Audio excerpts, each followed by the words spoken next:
ঝিনাইদহের হরিণাকুণ্ডে বেঙ্গল মিশ্র সারের মাঠ দিবস অনুষ্ঠিত হয়েছে। বুধবার বিকেলে উপজেলার শীতলী গ্রামে দেশের শীর্ষস্থানীয় কোম্পানি নোয়াপাড়া গ্রুপ ও বেঙ্গল মিশ্র সার আয়োজন করে। এতে সার্বিক সহযোগিতা করে হরিণাকুণ্ড কৃষি বিভাগ।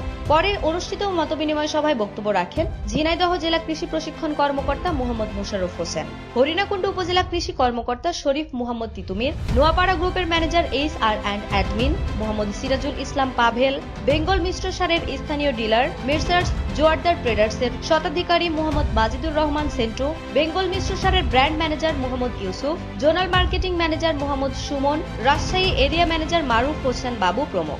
অনুযায়ী প্রয়োগ করবেন, মানে যত পরিমাণ প্রয়োগ করতে হবে তার চেয়ে যদি আপনি বেশি পরিমাণে দেন, মানে সার জমিতে বেশি দিলেই যে বেশি ফলন হবে বিষয়টা কিন্তু এরকম না। নির্দিষ্ট একটা রেশিও আছে, সেই রেশিও অনুপাতে আপনাদেরকে সার প্রয়োগ করতে হবে, না হলে।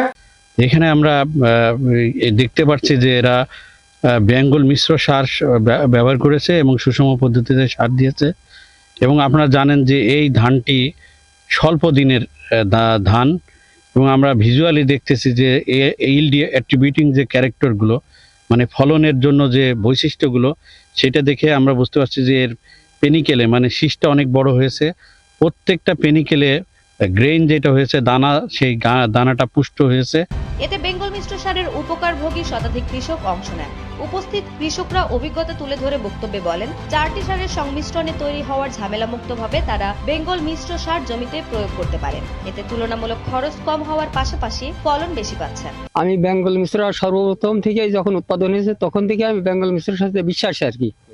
তা অত্র এলাকার চাষিরা, আমার পার্শ্ববর্তী জমিরা কখনো আমার সাথে পারেনি ফলনে। তখন ওরা বলতো যে ভাই আপনি কি সার ব্যবহার করেন? আমি বলি যে আমি বেঙ্গল মিশ্র সার ব্যবহার করি। বেঙ্গল সারের 4 রকমের মান আছে, ওই সারটা দিলে অন্য কোনো সার লাগে না।